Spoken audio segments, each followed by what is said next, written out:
Alô, alô, todos os cronistas do Brasil. Eu sou o Thiago Veras, desde pequenininho, e a partir de agora, mais uma vez, está no ar o nosso episódio de Crônicas Brasileiras, o podcast que mais tem amor em debater o Brasil. Você pode nos encontrar, você já sabe muito bem, nos nossos perfis nas plataformas digitais do Anchor, do Spotify, do Deezer, do Apple Podcast, do Pocket Cast e do Google Podcast. Além também dos nossos vídeos que a gente está começando a disponibilizar lá no nosso canal no YouTube.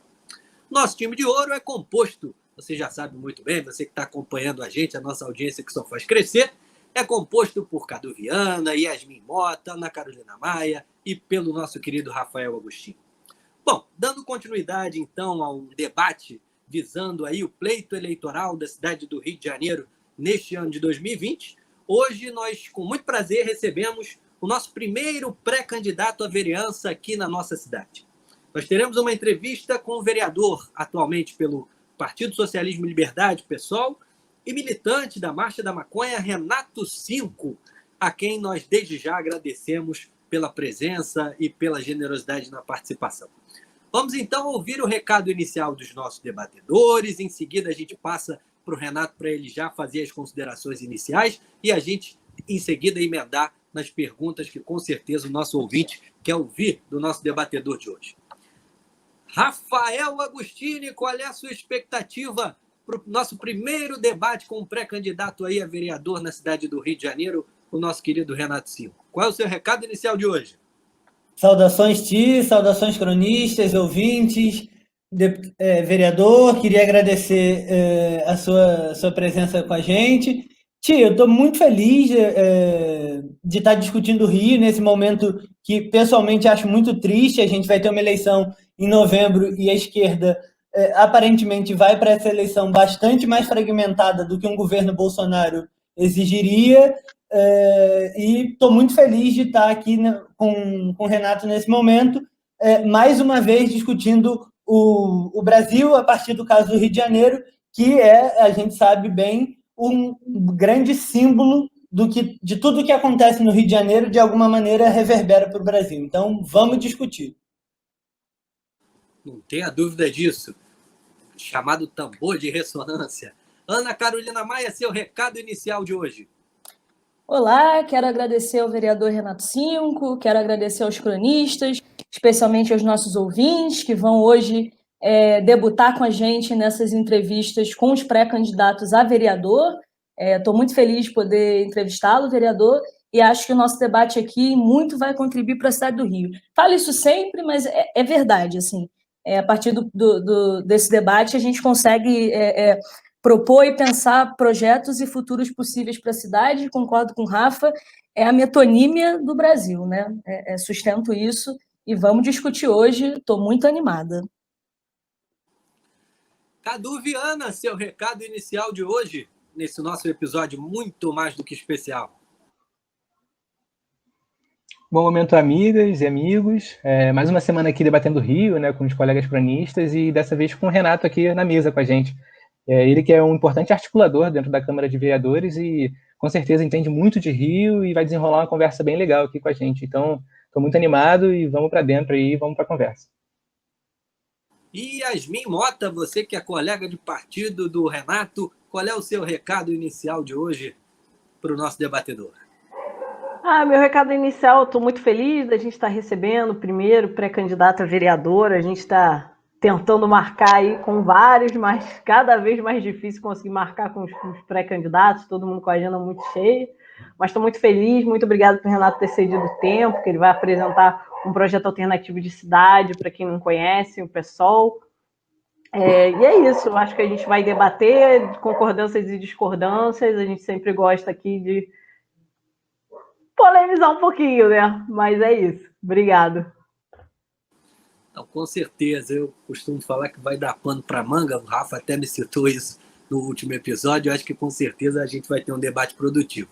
E Renato Cinco, então, vamos ouvir agora o nosso debatedor, vamos ouvir quais são os seus recados iniciais aí para os nossos ouvintes, desde já, mais uma vez, agradecendo a sua presença e te fazendo já duas provocações iniciais. Eu gostaria que aí na sua primeira fala, na sua fala inicial, você fizesse uma avaliação desse seu mandato, do atual mandato de vereador aqui na cidade do Rio de Janeiro e também uma avaliação da gestão do prefeito Marcelo Crivella.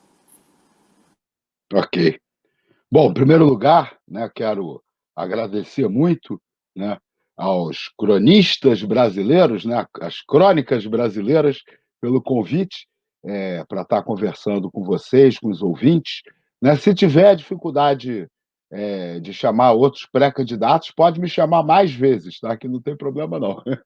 Eu estou à disposição.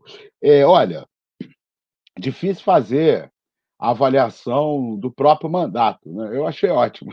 São 2 mandatos já, nós estamos no final do segundo mandato. E falando sério, né?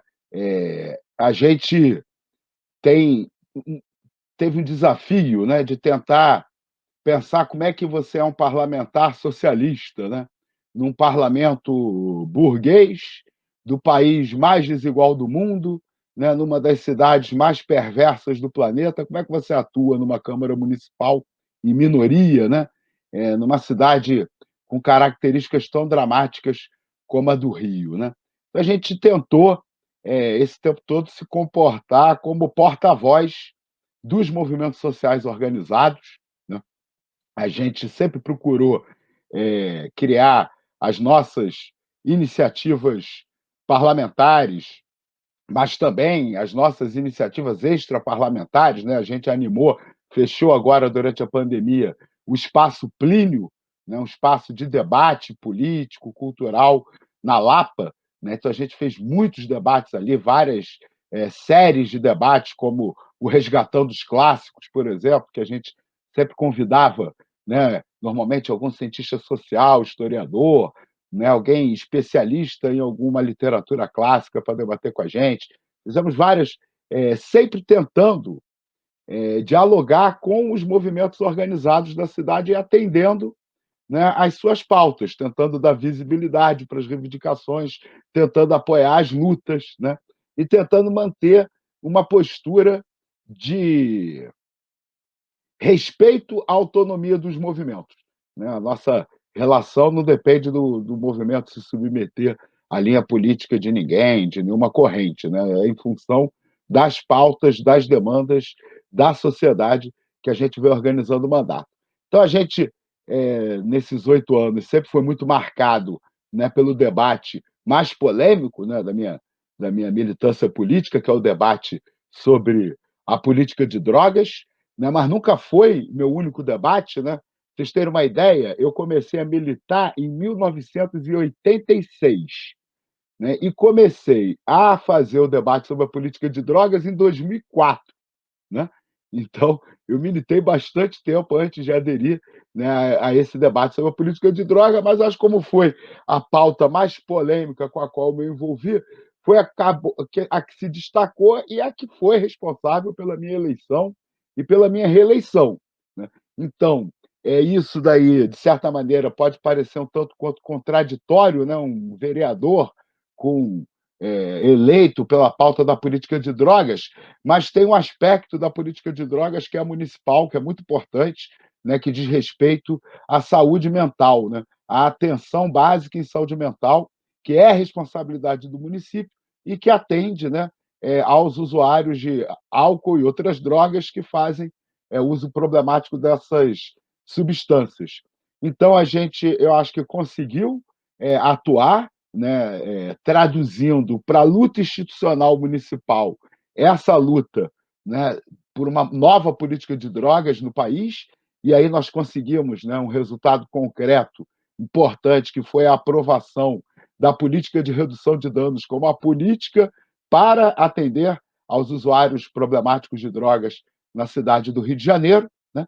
Mas também conseguimos ampliar a nossa pauta de atuação, né? Hoje, o nosso mandato tem uma atuação importante na questão ambiental da cidade, né? E aí eu não vou ficar detalhando para não ficar muito longa, é só a minha apresentação original, né? A gente também tem uma relação muito forte com a educação, né? Porque não podia ser diferente, né? Eu sou professor, filho de professores, neto de professor, sobrinho de professor, irmão de professores. Eu sempre brinco, né, que eu sou de uma família de professores, então a educação também é uma pauta muito importante. E agora, nessa questão da pandemia, né, a gente tem atuado, né, denunciando o caráter genocida, né, escancarado da política do Bolsonaro, né, e o genocídio envergonhado, cada vez menos envergonhado, promovido por governadores e prefeitos. Né, porque, no final das contas, infelizmente, é como se o Estado brasileiro tivesse aberto mão, né, da sua, vamos dizer assim, justificativa para existir, né, que seria, né, em tese, proteger os brasileiros, as brasileiras. Né? Vou ficar por aqui para tentar esgotar esse balanço. A gente vai precisar de 2 programas, modéstia à parte. Não, com certeza. E desde já você se colocou à disposição e nós também nos colocamos à disposição futuramente, caso de repente mais próximo da eleição, gravar um novo episódio, por que não? Então vamos passar então para as perguntas. Eu vou fazer a primeira pergunta para você, Renato, e em seguida a gente passa para os demais debatedores. Renato, você chegou a defender até um determinado momento uma pré-candidatura sua à Prefeitura do Rio de Janeiro pelo PSOL, né? E, inclusive, defender a realização de prévias no partido para a escolha de uma candidata ou de um candidato à Prefeitura. Já que, na sua avaliação, a então pré-candidatura do deputado Marcelo Freixo não havia tido o devido debate necessário para que fosse levada, enfim, à frente. E também a sua posição discordante em relação a alianças com outros partidos, como o PCdoB e o PT. Eu vou fazer algumas perguntas, mas com certeza você consegue responder numa coisa só e também não se preocupa com o tempo nem nada disso. Renato, por qual razão você não apoiava essas alianças, considerando, como alguns colegas falaram, esse contexto de governo Bolsonaro? E se a pré-candidatura agora colocada da deputada Renata Souza te contempla ou se você ainda mantém uma pré-candidatura à Prefeitura do Rio de Janeiro? E na sua avaliação, se o PSOL deve caminhar sozinho ou com aliados na busca aí pelo Executivo do Rio?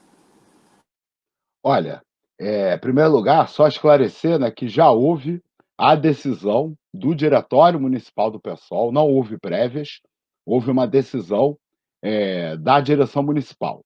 Né? E nessa decisão foram votadas 2 propostas de resolução, né? E cada proposta de resolução incluía uma candidatura. Né?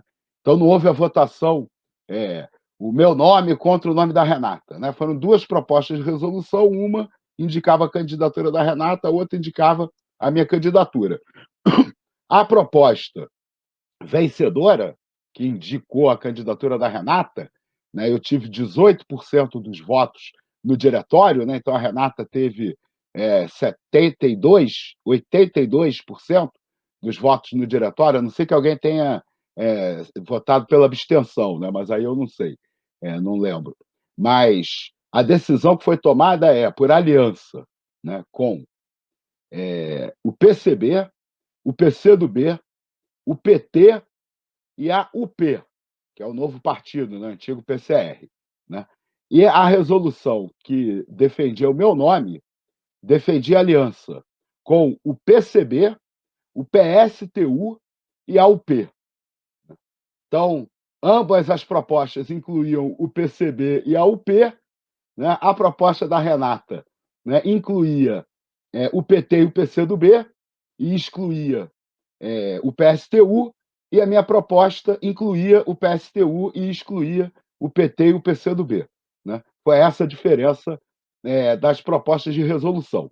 Depois que foi aprovada a proposta, né, com a aliança com o PT e o PCdoB, né, um dos grupos que apoiou essa resolução, né, o MEIS, né, o grupo do deputado federal David Miranda, propôs, então, um adendo, né, que fosse incluído outros partidos, né, que eles consideram de esquerda.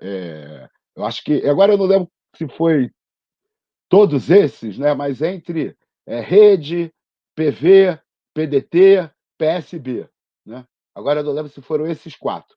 E aí a maioria votou contra ampliar para esses 4, né? Então, também para esclarecer que não houve assim uma votação a favor de aliança ou contra aliança, né? E nem é aliança com toda a esquerda ou aliança só com um pedaço da esquerda, né? As duas propostas que foram apresentadas eram aliança com um pedaço da esquerda, né? É, porque na segunda votação tentaram ampliar essa aliança aí para o campo da esquerda e não foi aprovado. Então, PCB, UP, PCdoB e PT é o arco de aliança autorizado pelo Diretório Municipal em torno da candidatura da Renata. Desculpa se eu me alonguei muito, né, mas eu acho até que, pela minha expectativa, né, do público do podcast, eu acho que vale a pena entrar em alguns detalhes, né, em algumas informações. Bom, por que da minha pré-candidatura, né? Eu acho que o PSOL mudou de orientação política de alguns anos para cá, né? O PSOL ele surgiu como um partido político com o objetivo, né, de fazer o que nós considerávamos, e eu continuo considerando importante, né, que é superar a experiência do petismo e do seu campo político enquanto campo hegemônico da esquerda brasileira, né? E isso não por uma questão moral ou por uma questão de birra, né, mas por divergências estratégicas, né? A gente entendia que o papel do PSOL era constituir um campo da esquerda que não tivesse como estratégia um processo de domesticação do capitalismo a partir, né, de um modelo de Estado de bem-estar social, e sim, né, que se constituísse um partido em torno, né, da busca pela ruptura socialista, pela ruptura revolucionária, né? Esse era o sentido de criação do PSOL, né?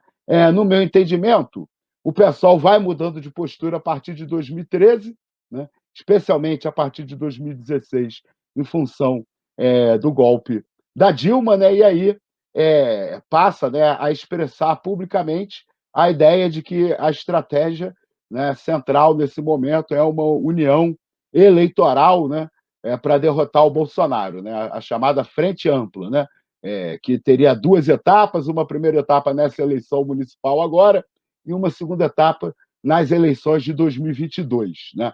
Bom, diante dessas mudanças, né, eu achava que era importante a gente fomentar o debate, né? Não há consenso no PSOL em relação a essas questões, né? Em São Paulo houve prévia, né, a candidatura do Boulos, que é a que expressa mais concretamente esse tipo de posição em São Paulo. Teve 60% dos votos no partido, então teve maioria, né, mas há divergências concretas, né? Aqui no Rio eu tive 18% do diretório, acho que eu teria uma votação mais expressiva se a base tivesse podido votar através de prévia direta, mas nunca saberemos, né?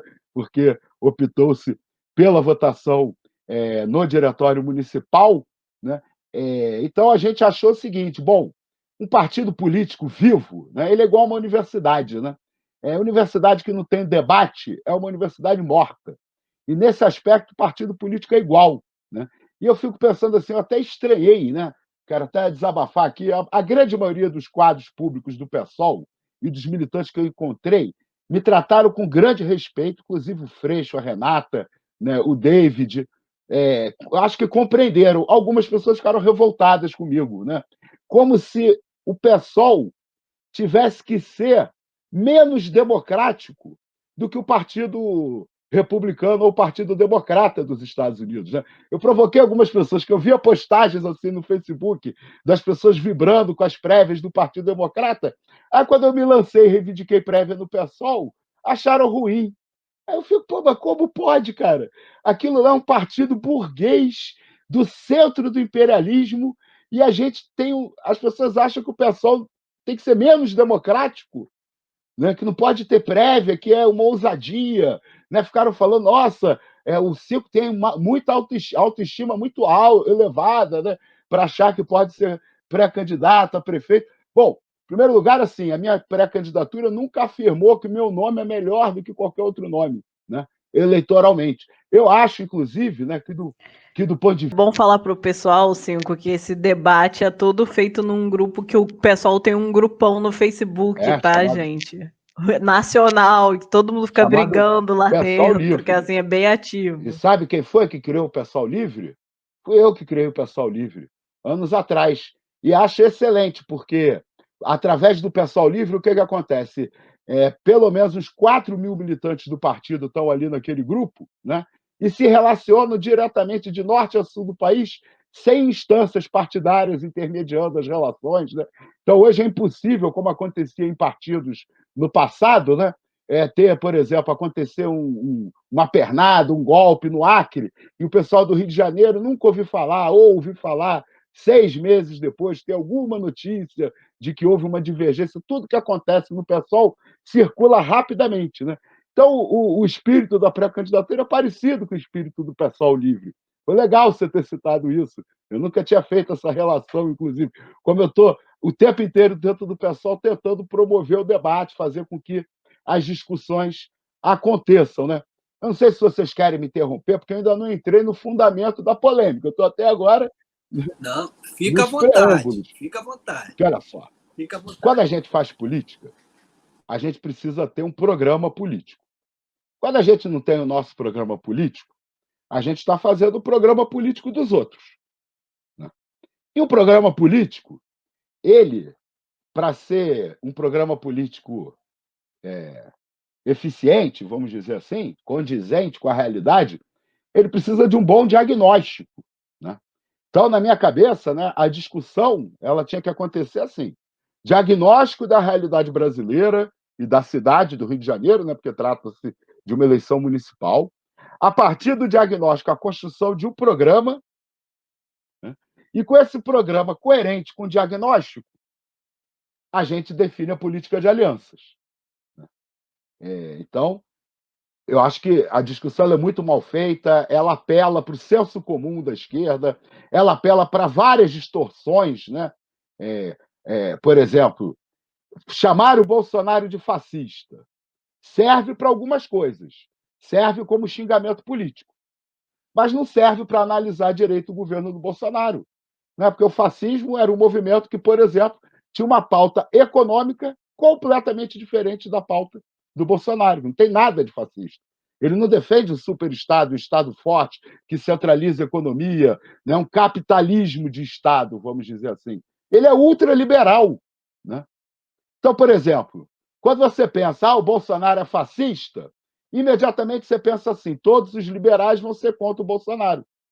Mas não funciona assim, porque a pauta dele, econômica, que é o que interessa ao capital concretamente, não é fascista, é ultraliberal, né? Então, a Rede Globo, por exemplo, vive numa contradição danada, né?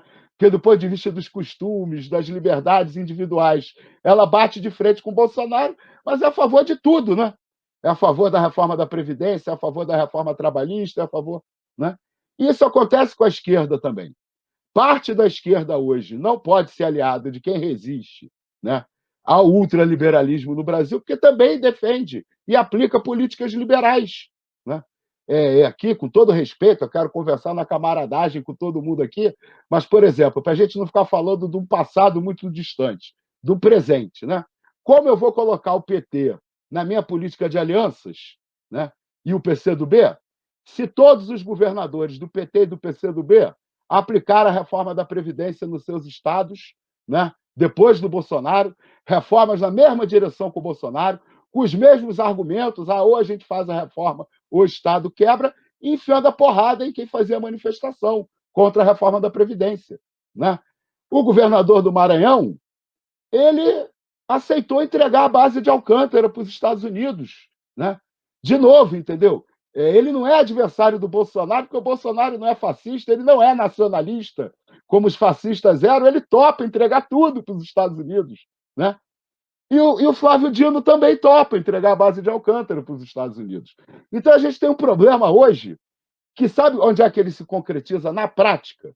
Na falta de luta, na falta de mobilização, né? A coisa que me deixa mais indignado no balanço recente da esquerda brasileira é o seguinte: durante o governo Michel Temer, teve 4 votações da reforma trabalhista. 2 votações na Câmara Federal, 2 no Senado. Depois foram 2 votações do impeachment do Temer. Agora, no governo Bolsonaro, foram 4 votações da reforma trabalhista. 10 dias estratégicos para mobilizar a classe trabalhadora brasileira para resistir. Sabe em quantos desses 10 dias a CUT convocou a manifestação para pressionar o Congresso? Nenhum. Não convocou. Não convocou. Então, assim, é aliança para quê? Para não lutar? Essa eu não topo, percebe? Eu topo aliança para resistir. Né? Então, o mínimo, né, para a gente fazer aliança, nesse momento, enfrentar o Bolsonaro, é fazer aliança com aqueles setores que não compactuam com a política econômica, que não compactuam com a reforma da Previdência, que não compactuam, né, com medidas ambientais que desfavorecem o meio ambiente.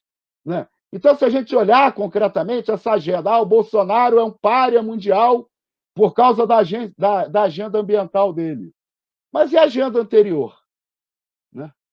Belo Monte, todo o PAC, né? O que é o Plano de Aceleração do Crescimento? Pega lá as obras para ver. É degradação ambiental de cima a baixo, transposição do Rio São Francisco. Nada disso é programa do Bolsonaro. Então, a gente tem um problema hoje no Brasil, né, que a divergência principal com o Bolsonaro, né, para boa parte da chamada esquerda, né, e para a direita, de uma maneira geral, é que a divergência está no ponto de vista da democracia e dos costumes. A divergência do ponto de vista do programa econômico, né, está muito, muito rebaixada. Né?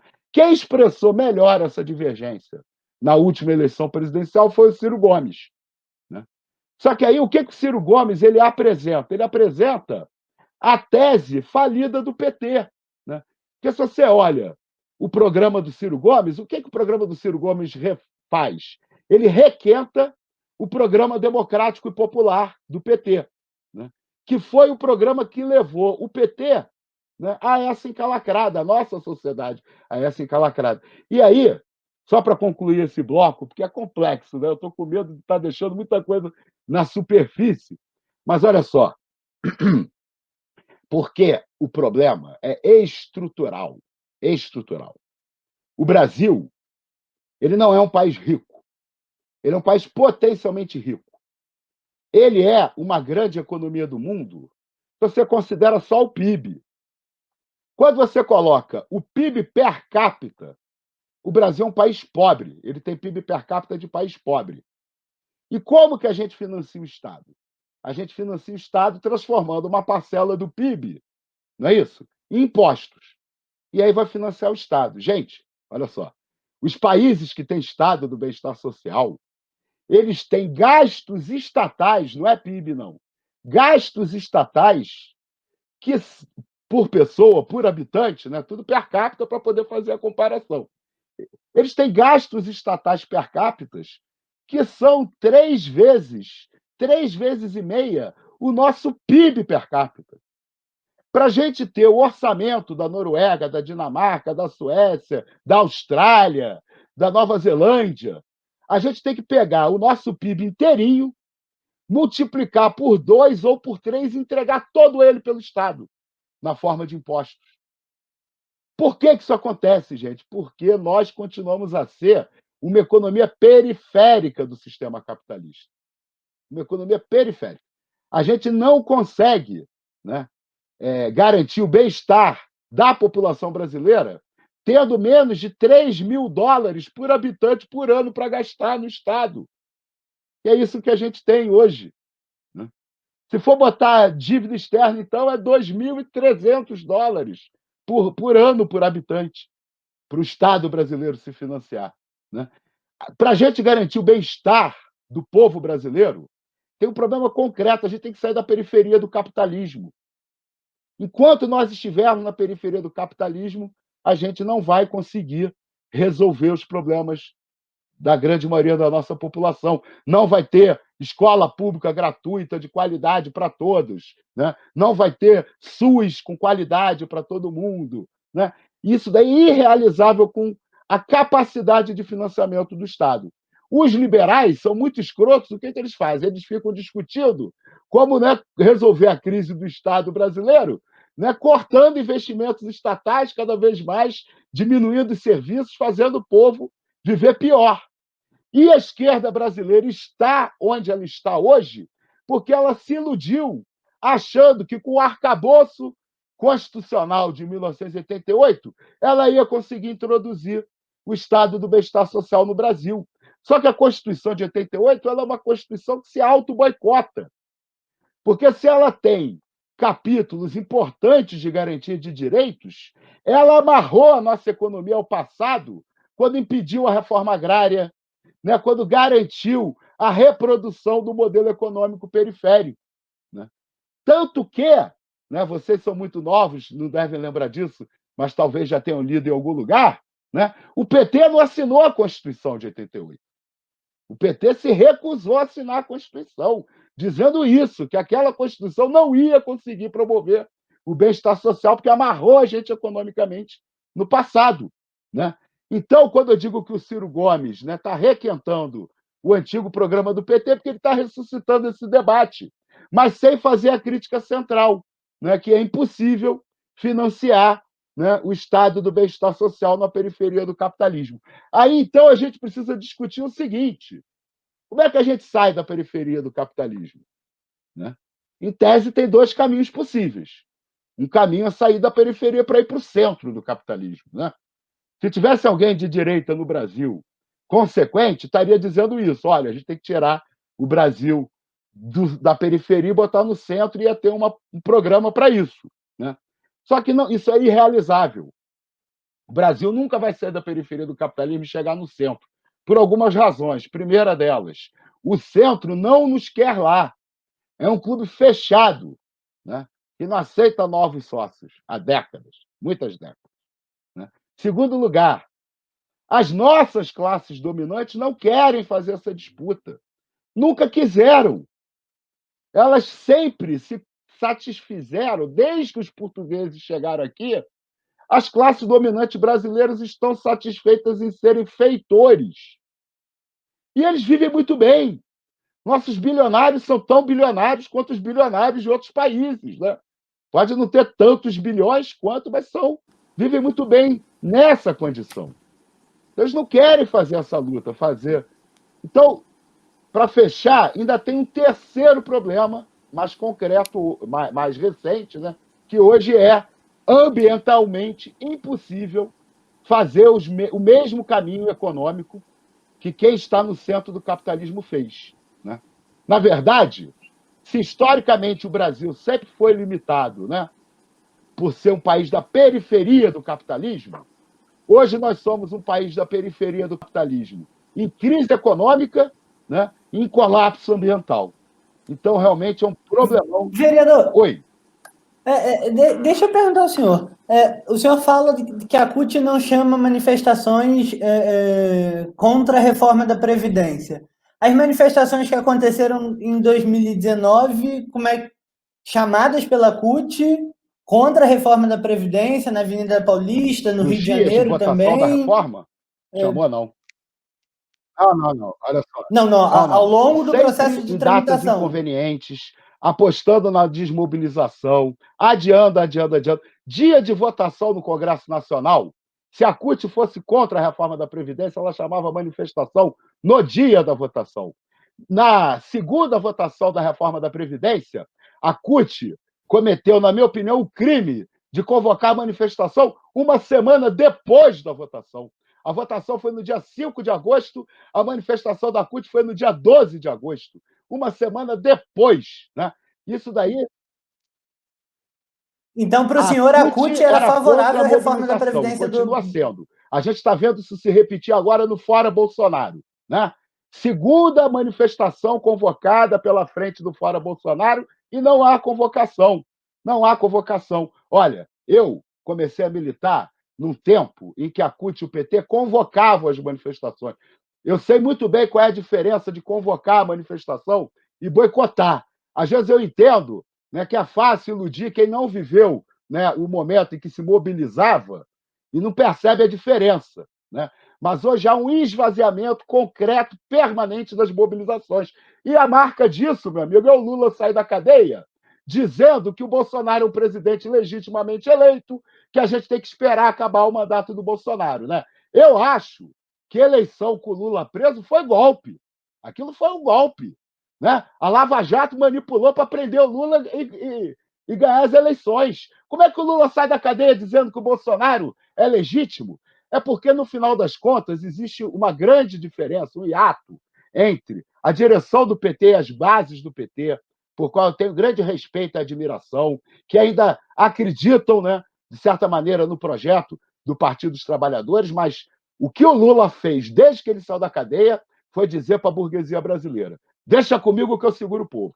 Deixa comigo que eu seguro o povo. Olha só como é que a gente segurou o povo quando eu estava no governo. A gente vai continuar segurando o povo. E seguram o povo, sistematicamente, né? Agora, dia 7, seria o novo dia de lutas, né, pelo Fora Bolsonaro. Cadê as lutas? Né? Não convocam. Não é que estão convocando, o povo não está indo. Né? Até porque, quando as pautas saem do controle da burocracia do PT e da CUT, vão para pautas mais fluidas, como a juventude, as mulheres, a luta pela preservação da Amazônia, né, que não dependem tanto dessa estrutura. A gente pode olhar nos últimos anos. Convocaram luta em defesa da Amazônia, multidões nas ruas. Convocaram luta, né, o ele não das mulheres, multidões nas ruas. Cortaram verba das universidades, multidões nas ruas. O que tem em comum, né, esses momentos em que as multidões foram para as ruas e esse momento de silêncio, né? Eu acho que tem muito a ver com quem é que tem capacidade de dirigir as lutas. Hoje, o sindicalismo brasileiro é uma vergonha, né? Ele, com raríssimas exceções, inclusive, tem sido cúmplice desse genocídio, que eu não vi nenhum sindicato convocar greve de trabalhadores de atividades não essenciais que estavam sendo obrigados a morrer nessa pandemia. Né? A CUT não convocou os trabalhadores a fazerem greve nas atividades não essenciais. Né? Aqui no Rio de Janeiro, nós conseguimos articular a construção de um comitê popular de crise, que o governo do Rio não faz. A gente conseguiu juntar academia, movimentos sociais. Né? Isso falta a esquerda brasileira fazer nacionalmente. Né? Agora, na educação, como é um sindicalismo mais rebelde, menos vinculado ao PT e ao PCdoB em todo o país, vai ter greve pela vida. Né? Não estão conseguindo chamar os professores para voltar a trabalhar sem resistência. Agora, os metalúrgicos, dirigidos pela CUT, trabalharam a greve inteira sem nenhum chamado de greve pela central. Né? Os rodoviários, metroviários, tantas e tantas categorias, desculpa, agora eu citei categoria essencial, né? Que não era realmente para fazer greve. Mas não houve nenhum decreto de paralisação da indústria no país. Né? Inclusive, os governadores do PT e do PCdoB não mandaram parar as indústrias. Deixaram as indústrias funcionar. Calma. A gente está chegando em 40 minutos. Calma um pouquinho. Hoje eu já vi que o debate vai rolar solto. Hoje o debate vai pegar fogo. Vamos, então, agora passar para a pergunta do Cadu Viana, que eu acho que deve fazer uma pergunta sobre Rio de Janeiro. A gente já começou, né, com a temperatura quente, então vamos continuar. A bola é sua. É isso, Tiagão. Estou com o trabalho aqui de puxar um pouquinho a conversa de volta para o Rio, mas foi uma ótima análise. Estou bem empolgado para saber como é que vai ser o comentário dos meus colegas, assim, que já tenho certeza que estão ali se coçando para entrar nesse debate aí, que é muito importante, né? Mas como a gente conversou um pouquinho antes, em 2017 eu pude acompanhar dentro da Câmara dos Vereadores do Rio algumas discussões sobre o uso de armas letais e menos letais pela Guarda Municipal.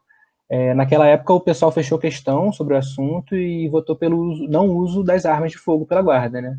Agora em 2020 a gente está vendo um debate sobre o armamento para civis e essa questão da Guarda continua muito forte, inclusive você reforçou isso. Então, aproveitando assim para pontuar que eu concordo com essa visão de que mais armas nas ruas não fazem sentido, não é a solução definitivamente.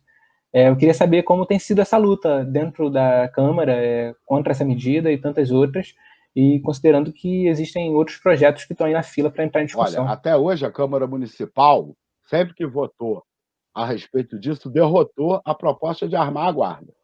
Inclusive agora, na gestão Crivella, já foi a voto e foi derrotado. Mas nós temos, né, um vereador, vereador Jones Moura, que é a guarda municipal, que representa, né, pelo menos uma grande parcela dos guardas municipais, que vem insistindo, né, e está querendo colocar em pauta novamente para votação. Na verdade, eu acho que tem uma discussão de fundo que a gente precisa fazer, que é o seguinte: a segurança pública não é uma atribuição municipal. Essa é uma discussão inicial. Se vocês pegarem o artigo 30, se eu não me engano, da Constituição, que estabelece as atribuições municipais, vocês não vão encontrar segurança pública entre as atribuições municipais. E a Guarda Municipal não é um órgão de segurança. Né? O artigo da Constituição, eu acho que é o 147, agora eu não tenho certeza. O artigo da Constituição que define os órgãos de segurança até cita a Guarda Municipal, mas vejam só, ele primeiro lista os órgãos de segurança e não inclui a guarda. Aí lá no parágrafo 8º, tem um parágrafo, acho que o 8º, ele diz assim: os municípios poderão criar guardas municipais para cuidar do seu patrimônio e serviço. Instalações, patrimônio e serviço. Então, o que a Constituição autorizou foi os municípios a terem vigilâncias patrimoniais municipais. É isso que a guarda tem que ser. A guarda é para estar no lugar da empresa terceirizada de vigilância dentro do espaço municipal. É para acompanhar uma ação da Secretaria de Saúde, que vai fazer uma ação em determinado lugar. Os guardas vão acompanhando para dar segurança ao serviço do município, né? Serviços e instalações. E isso, eu não tenho dúvida que a Constituição de 88 optou por não dar poder de polícia aos municípios, porque os municípios no Brasil eles não são como dos Estados Unidos, né? E de outros países que vários municípios têm uma tradição democrática. A grande parte dos municípios brasileiros são historicamente dominados de maneira coronelista por famílias, né, muito poderosas. Então, dar o poder de polícia aos prefeitos no Brasil é dar poder de polícia a muitos coronéis pelo país. O poder de polícia na esfera estadual é mais fácil de ser controlado pela sociedade numa sociedade como a brasileira. E olha como é difícil controlar. Imagina, né, esse poder de polícia municipal. Os setores mais reacionários, né, da nossa sociedade inventaram um negócio que, como eles gostam de chamar a nossa pauta, né, antimachista, anti-LGBTfóbica, de ideologia de gênero, né? Então, eu digo que eles inventaram a ideologia da segurança pública municipal, mas ela não corresponde às atribuições municipais, né? Então, isso é muito grave. No Rio de Janeiro, do primeiro ano do Eduardo Paes para cá, o orçamento da segurança municipal, né, da ordem pública, como eles chamam, subiu de menos de 100 milhões, quase 100 milhões, para mais de 800 milhões de reais. Né? Foi mais de 8 vezes o aumento. Nenhum outro orçamento, nenhuma outra secretaria, nenhum outro departamento, nenhuma outra rubrica, nada cresceu 8 vezes no orçamento do município, né, nos últimos 10 anos. Agora, já indo para 12 anos. Né? Então, por exemplo, quando começou a crise da saúde aqui no Rio, né, que faltou dinheiro para pagar, né, as organizações sociais, com o Eduardo Paes, quando o Eduardo Paes e o Crivella brigam, né, eu normalmente dou razão para a briga. Né? Dou razão para os dois quando se atacam e discordo dos dois quando eles se defendem. Né? Normalmente assim. Quando o Crivella diz que o Eduardo Paes ampliou, né, as clínicas da família sem ter orçamento para fazer isso, o Eduardo Paes fez isso mesmo, entendeu? Mas o Crivella também optou por deixar o problema estourar. Né? Porque, vejam só, faltava R$500 bilhão, 500 milhões de reais para pagar o que faltava na saúde. Né? Essa verba aí da ordem pública cresceu em 700 milhões. Né? Então, tudo que faltava na saúde estava na ordem pública e ainda sobrava mais um pouco, né, para investir na educação, de repente. Então, acho que a grande contribuição que os municípios têm que dar para a segurança pública, para a ordem pública, é cumprir bem as suas atribuições municipais. Né? É garantir educação de qualidade, garantir saúde de qualidade, investir na moradia, no saneamento, na mobilidade. Né? Cumprindo as suas atribuições municipais, a gente ajuda a combater a violência, né, sem precisar criar uma nova força policial em vários municípios do país, né? Vai ser mais uma força a serviço aí de todo o poder. Mas na sua avaliação, Renato, há clima político hoje para uma eventual aprovação desse projeto de Olha, armar a guarda eu dentro estou da Câmara de preocupado, eu acho Vereadores? que o cenário piorou um pouco, porque o Crivella e o Bolsonaro fizeram um acordo político, né? O Crivella, aliás, o Carlos Bolsonaro foi para o partido do Crivella, né? Para o PR, né? PR. Eles mudam tantos nomes. PRB, republicanos Isso, agora. republicanos. Chama Isso, republicanos. para imitar o Trump, será? Os republicanos, né? Eles. O Carlos foi para os republicanos, né? O Crivella fechou aliança com o Bolsonaro, e essa pauta do armamento é muito importante, né? Para a doutrina, né? Para a ideologia bolsonarista. Então, eu acredito que o prefeito deva se empenhar em aprovar o armamento da guarda para satisfazer essa aliança eleitoral. Eu só não sei se isso é o suficiente, né, para ele conseguir ter votos para aprovar o armamento. Isso daí a gente vai precisar ver o desenvolvimento das coisas para ter certeza. Yasmin Mota, sua pergunta agora para o Renato Cinco. Tá, muda. Liga o som, Yasmin. Não estou te ouvindo, Yasmin. Você tem que acionar aí. Ai, eu estava com o microfone desligado. Então, sim, vou te perguntar uma coisa que eu acho que sempre te perguntam. Por que você é o candidato de alguém que não é militante da Marcha da Maconha? Por que alguém que não milita na Marcha da Maconha votaria em mim? Bom, porque eu sou um socialista, né? Eu sou comunista, eu sou, na verdade, se vocês olharem lá no meu Facebook, vai estar definido ecossocialista e libertário, né? Como eu falei, eu sempre fiz uma militância, né, muito mais ampla que a militância sobre a legalização, sobre a pauta da legalização.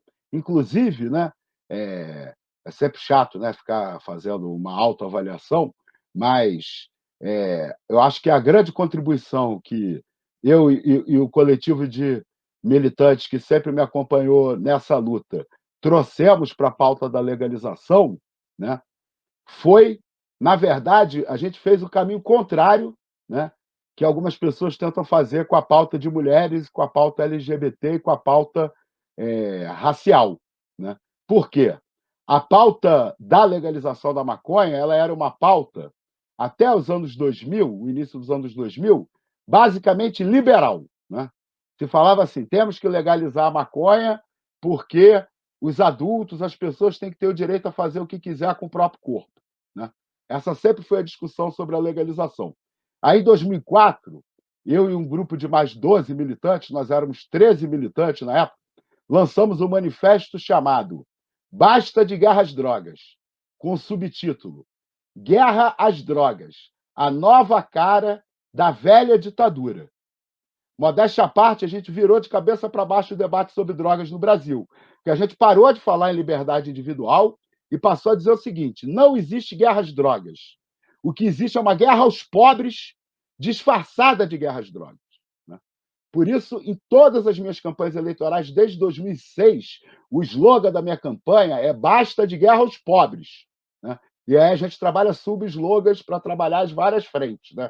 Então, o que eu pretendo discutir, né, desde 2004, quando eu comecei nessa militância, é que o Brasil é um país onde existe, né, uma contra-revolução preventiva e permanente, que é feita através da guerra às drogas. A guerra às drogas permitiu, né, que o regime da Nova República virasse uma ditadura sofisticadíssima, né? Porque o que virou a Nova República? A Nova República virou um regime, né, em que convive o Estado de exceção, o Estado democrático de direito, ao mesmo tempo nos territórios dependendo do CEP, né, que a pessoa mora. Então você conseguiu, né, através da guerra às drogas, impedir que a redemocratização da sociedade brasileira atingisse as favelas e as periferias, né? Por isso, inclusive, é tão difícil mobilizar o povo para defender a democracia. Porque é difícil, né, para quem mora na favela entender que a gente vivia numa democracia. Né? Como é que a gente convence um cara de uma favela no Rio de Janeiro a defender a democracia? A gente fala para ele assim: olha, a gente tem que defender a democracia, porque senão a polícia vai subir o morro atirando? Ou a gente fala para ele assim: olha, a gente vai defender a democracia, porque senão, se a democracia acabar no Brasil, vão prender seus filhos, vão lotar a cadeia de jovens negros. Né? Quando começou a nova república, não tinha 50 mil presos no Brasil, tem 800 mil.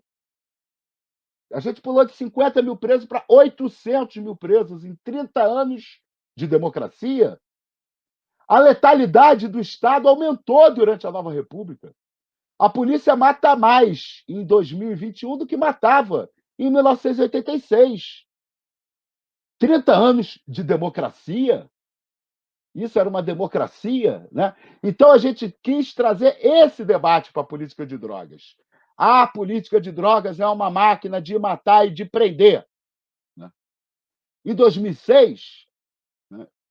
Infelizmente, né? 2006, não vou dizer quem estava no governo para não comprar briga, a gente deu um passo terrível, né? Que foi comemorado por muita gente. Avançamos na política de drogas, agora o usuário não vai mais preso, né? Aí aumentaram a pena de prisão para o traficante. Aumentaram a pena mínima para o traficante. Né? E fizeram explodir o encarceramento. De 2006 para cá, se prendeu mais do que antes de 2006, até 86. Olha que contradição. Os governos mais progressistas da história do Brasil foram os que mais prenderam jovens negros no país. Né? Isso é uma contradição da nossa sociedade que, né, é impossível de romper sem romper com o capitalismo. Por isso que a minha crítica à esquerda da Nova República não é uma crítica moral, é uma crítica estratégica. Houve um erro. Se acreditou na luta por dentro do Estado pelos instrumentos criados pela Nova República. Né? E a gente foi caindo nessas armadilhas. Então a gente conseguiu, né, vamos dizer assim, tirar a pauta das drogas das garras dos liberais, né, e trazer para o debate da luta de classes. E essa, inclusive, é uma discussão, né, sobre a pauta das opressões de uma maneira geral. Né? Existe toda uma pressão, né, para se pautar racismo sem pautar classe, para se pautar feminismo sem pautar classe, para se pautar LGBTfobia sem se pautar classe. Né? E, na verdade, as opressões elas não foram inventadas pelo capitalismo, mas elas foram ressignificadas e são realimentadas permanentemente pela necessidade do capitalismo de operar uma opressão permanente da sociedade. Né? Tudo isso Renato, serve à dominação. eu vou colocar uma pimentinha nesse debate, porque a gente fez em escala. Né? Eu sou do PDT, a gente passou pelo Cadu, que é mais independente, a gente passou pela Yasmin, que é sua companheira de partido. Agora nós vamos chegar aos nossos irmãos petistas, que com certeza devem aí também ter suas colocações, ter seus pontos, e com certeza esse debate, que está sendo muito bacana, vai com certeza ganhar aí muito em emoção e muito em interação, vamos dizer assim. Eu vou também em escala, né? Não vou começar pelo Rafa, porque o Rafa você vai entender porque que eu deixei ele por último, o Renato, na hora que chegar a pergunta dele. Vamos começar pela Carol. Ana Carolina Maia, sua pergunta para o Renato Silva. Vereador, vou seguir um pouco o caminho que a Yasmin traçou na pergunta dela. É isso, falar um pouco de como é ser esquerda em 2020, né? Um pouco onde eu estou querendo tocar com a minha pergunta. O dado da realidade é que a cidade do Rio de Janeiro deu mais de 65% dos seus votos no segundo turno para o Jair Bolsonaro em 2018, né? As razões para essa votação específica do presidente na cidade é um assunto que vai fazer parte do debate público por mais algum tempo, mas eu queria tentar propor um caminho, inclusive saber se você concorda comigo. Na sua avaliação, você acha que a esquerda precisaria dar um passo atrás e voltar a discutir emprego, renda, habitação, combate à fome, temas que historicamente deram para o nosso campo, o campo progressista, vitórias eleitorais importantes no estado do Rio de Janeiro. Colocando de outro jeito, né? Na sua avaliação, a esquerda tem conseguido dialogar com as camadas populares quando toma como tema central isso que a gente chama, meio vulgarmente, a verdade, de pauta dos costumes, das liberdades individuais? Qual que é a sua avaliação sobre isso, vereador? Olha, quando o Bolsonaro foi eleito, a primeira coisa que eu fiz foi pegar o 18 Brumário do Marx para ler de novo, né? Porque ali é um cara, né? Um bonapartista, né? Que é eleito e que quer dar um golpe, né? Muito parecido com o Bolsonaro. O grande erro da esquerda é esvaziar as lutas concretas do povo e ficar chamando o povo para lutar no abstrato. Essa é a fórmula para o fracasso, foi a fórmula, né, dos republicanos, dos pequenos burgueses e dos burgueses franceses. Né? O que acontece? Quando a gente chama o povo para lutar contra a reforma da Previdência, por exemplo, né, o povo viria. Né? A maioria do povo era contra a reforma da Previdência, né? Eles não conseguiram dobrar. Teve uma pesquisa naquele período todo que deu, em algum momento, maioria a favor da reforma. Né? Olha, teve eu estou imaginando que vocês estão aí no máximo na faixa dos 30 anos. Né? Em 1997, se eu não me engano, aconteceu uma coisa chamada Campanha contra a ALCA.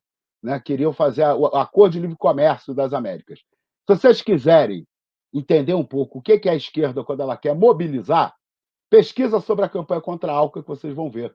Eu fiquei meses me esgoelando, dizendo que a gente tinha que repetir a campanha contra a ALCA, contra a reforma da Previdência.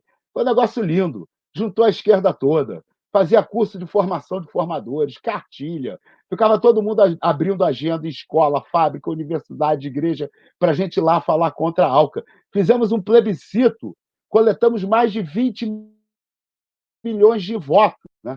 Essa esquerda unida, né, para lutar, é o que eu acho que a gente precisava agora, entendeu? A esquerda unida para lutar. Né? Aí, só que a esquerda que não luta não é minha aliada. Eu não vou fazer aliança eleitoral com quem não convoca a luta. Então, o grande erro nesse momento é isso. Não chama o povo para lutar contra a reforma da Previdência, não chama o povo para lutar contra a reforma trabalhista. Mas aí chama o povo para lutar em defesa do parlamento, do STF, da democracia. Né? Se a dinâmica continuar essa, a gente vai perder. Percebe? A gente precisa tentar criar um polo na esquerda brasileira que volte a chamar as mobilizações, que volte a chamar as lutas. Né? Porque uma das razões, na minha opinião, do Bolsonaro ganhar aquelas eleições foi o seguinte: a Nova República fracassou, não foi o PT. Tá? A Nova República entrou em colapso. Por que a Nova República entrou em colapso? Ela nasceu para morrer, né? Porque ela prometeu entregar a Suíça para o povo brasileiro e impediu a Suíça de ser entregue ao povo brasileiro nos seus capítulos econômicos. Todas as correntes políticas que governaram o Brasil durante a Nova República se desmoralizaram politicamente frente à população, né? Porque não conseguiram resolver os principais problemas do povo. Né? Teve melhoria na qualidade, né, de vida do povo durante os governos do PT? Teve. Né? Por políticas de distribuição de renda, todas as políticas liberais de dar assistência para os mais pobres, né? Não de universalizar direitos a partir, né, do sistema tributário, que é a pauta social-democrata clássica. Né? Teve melhorismo, só que foi um melhorismo que, como ele não fez mudança estrutural nenhuma, ele dependia da supervalorização do preço das commodities. Quando veio a crise internacional de 2008, acabou o espaço para conciliação de classes, para fazer o melhorismo. Né? De lá para cá, a burguesia partiu para a briga. A burguesia radicalizou a política econômica, radicalizou para cima da Dilma. Né? A Dilma não radicalizou de volta, ela chamou o Levi para o ministério. Vem, Levi, faz o ajuste que o capital pediu. Né? A gente está sucessivamente, é como se, para fazer uma analogia, como se tivesse acontecido o seguinte: sabe, briga de colégio? Uma coisa que eu aprendi em briga de colégio é o seguinte: se seu amigo está brigando com uma outra pessoa, você vai separar a briga segurando a outra pessoa. Né? Porque se você segura o seu amigo, o outro pode bater no teu amigo. A burguesia radicalizou em 2008 e o PT, a CUT e o PCdoB estão segurando a classe trabalhadora em vez de organizar a classe trabalhadora para ir para o pau. E só está perdendo.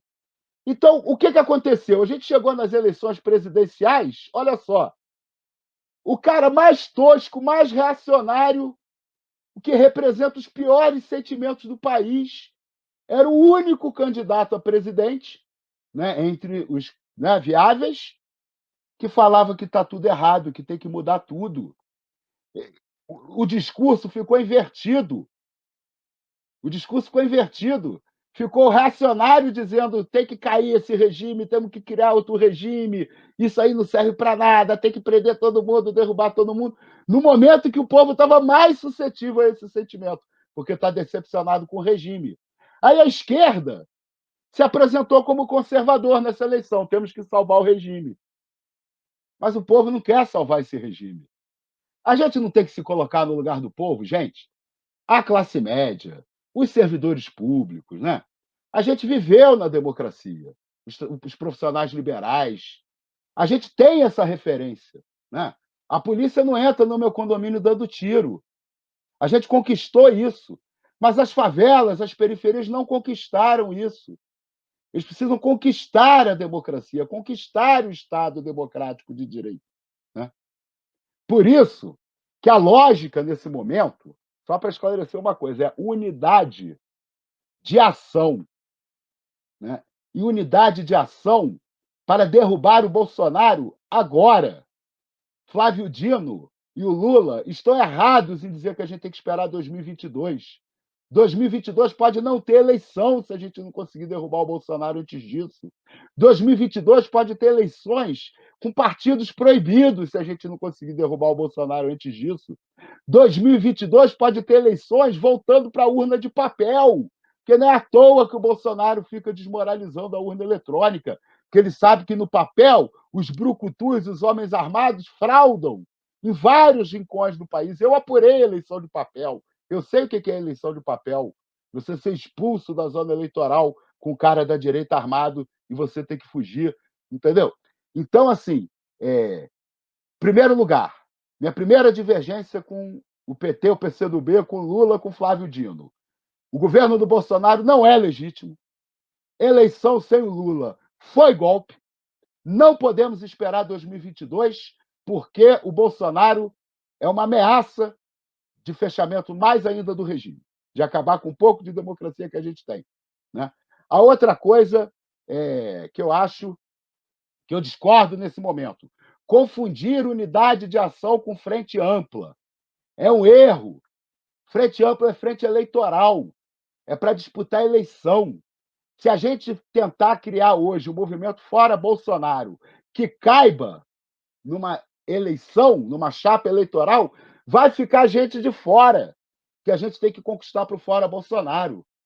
A luta pelo fora Bolsonaro tinha que ser uma luta com investimento da esquerda, puxando mobilização de verdade, né? E unindo todo mundo que é contra o fora Bolsonaro, né? O PSTU, os anarquistas, o Fernando Henrique, de repente, o Paulinho da Força, de repente, né?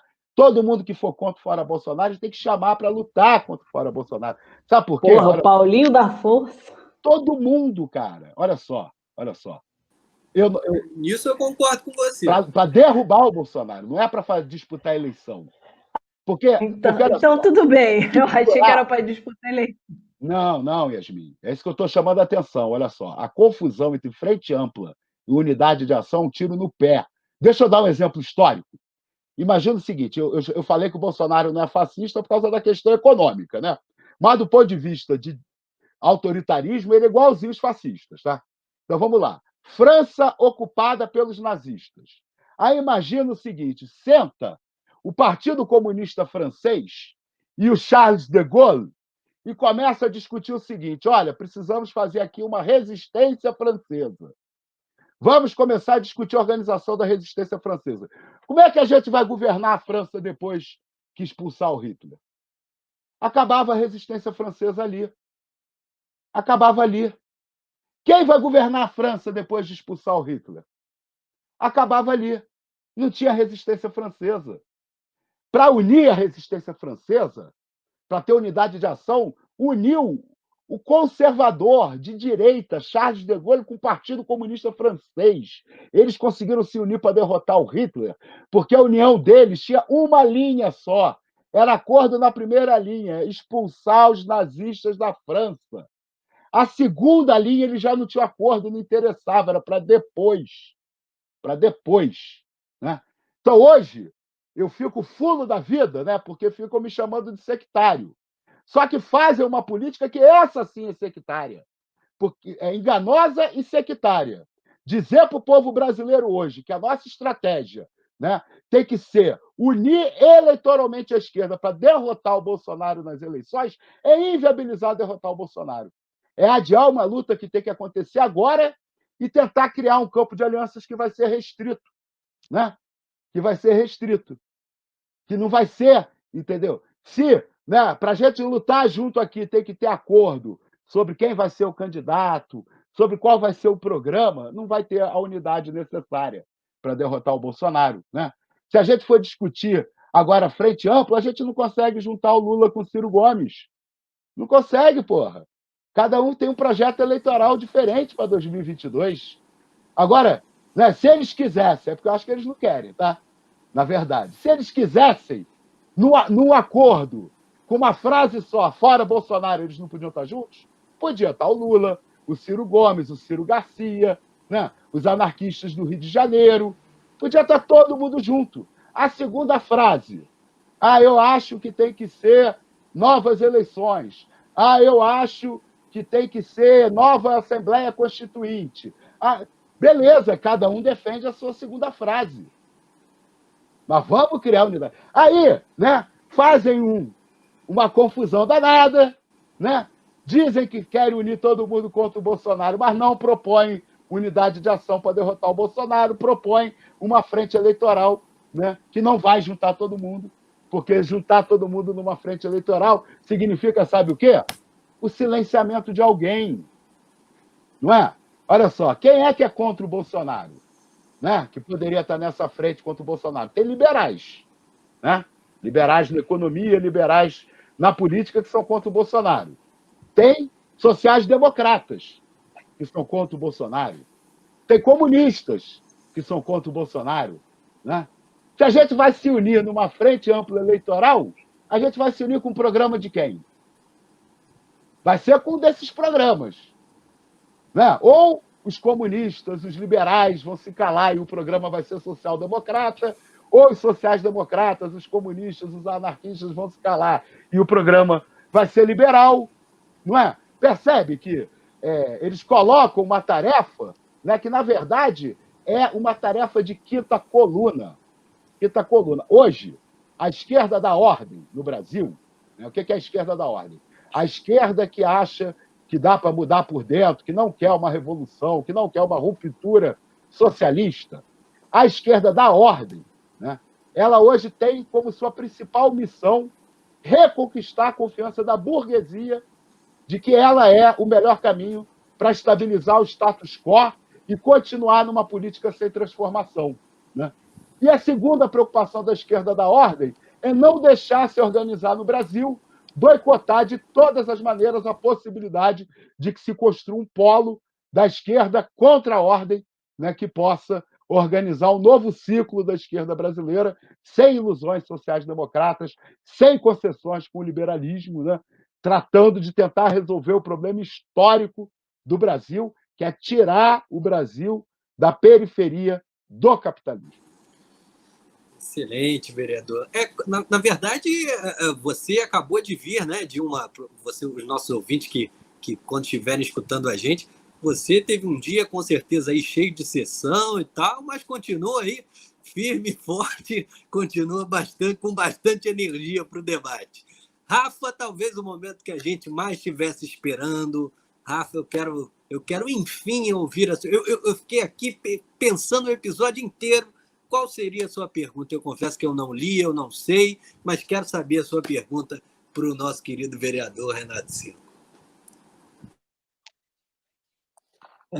Olha, Ti, antes de me dirigir ao vereador para fazer a pergunta, eu queria me defender dessa pecha que você tem pintado ao meu redor ao longo de todo o episódio, dizer que é verdade, que eu tenho muita dificuldade de concordar com a maior parte dos pontos que o vereador Renato Cinco traz para cá. Bom, como os ouvintes estão cansados de saber, eu faço bastante questão de falar isso em quase todo episódio. Meu pai é um homem do campo que começou a trabalhar aos 8 anos de idade, estudou até a 3ª série do ensino fundamental, opera matemática basicamente porque trabalhou no comércio, e hoje, já deixar aqui convidado no dia 16 de outubro do ano corrente, vai ver o filho dele defender uma tese de doutoramento em saúde pública na maior instituição da área da Latinoamérica. Então, confesso que, como alguém que nasceu e se criou na periferia do Rio de Janeiro e que teve uma mudança muito significativa de vida nos governos do PT, tem dificuldade de concordar com o vereador. Mas vamos à pergunta. E aí, fazendo um aceno ao vereador, que fez um aceno lá em algum momento, falou de 2006 e falou, olha, não vou falar quem estava no governo para permanecer na camaradagem, eu vou, do meu lugar de sanitarista, né, de especialista em políticas públicas de saúde, vou trazer a matemática para pensar com o senhor, vereador. Em março de 2013, os indicadores econômicos do Brasil estavam num dos melhores momentos na história, né? Em 2014, a gente ainda melhora eles um pouquinho, mas até aquele momento, em 2013, o dólar estava abaixo de R$2. Para vocês que estão ouvindo a gente aí, sabem, bom, é só jogar aí no Google, ver quanto está o dólar hoje. Parece que as panelas que bateram por causa do dólar de 2 e pouco sumiram, mas isso é um outro assunto. A taxa Selic estava bastante controlada. O desemprego, a gente considera um desemprego na órbita de 5%, quase um pleno emprego. Esses dados são de 2013.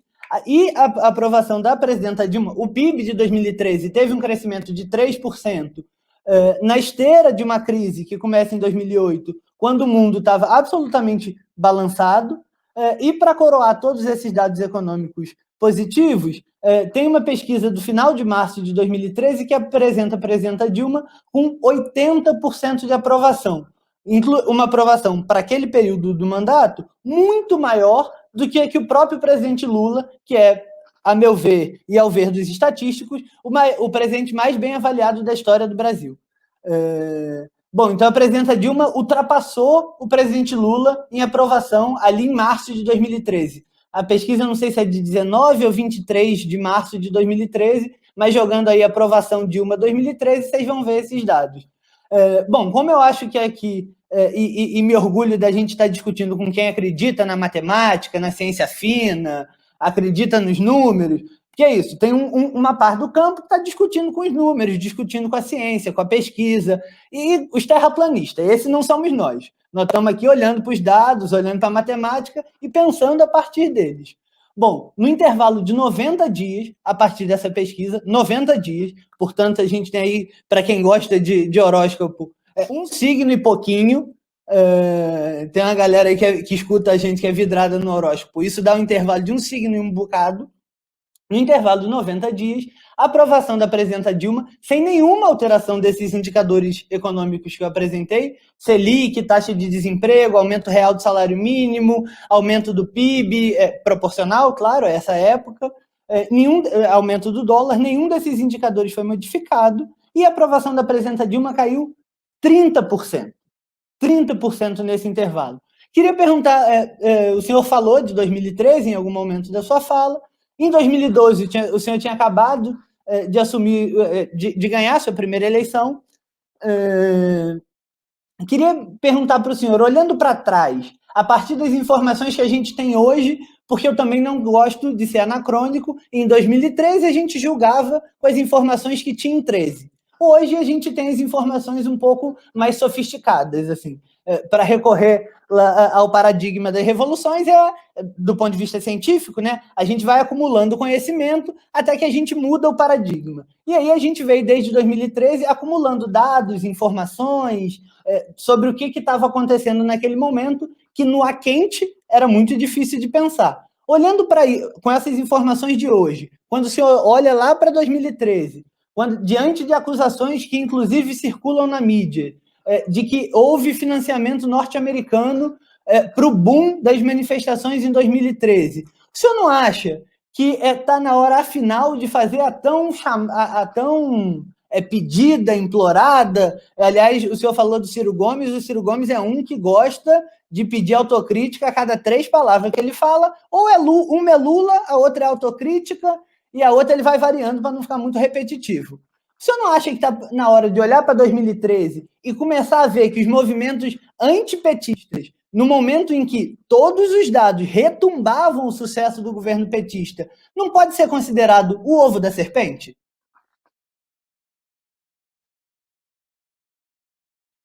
Cara, é assim, é um problema, né? Tem que defender o poder.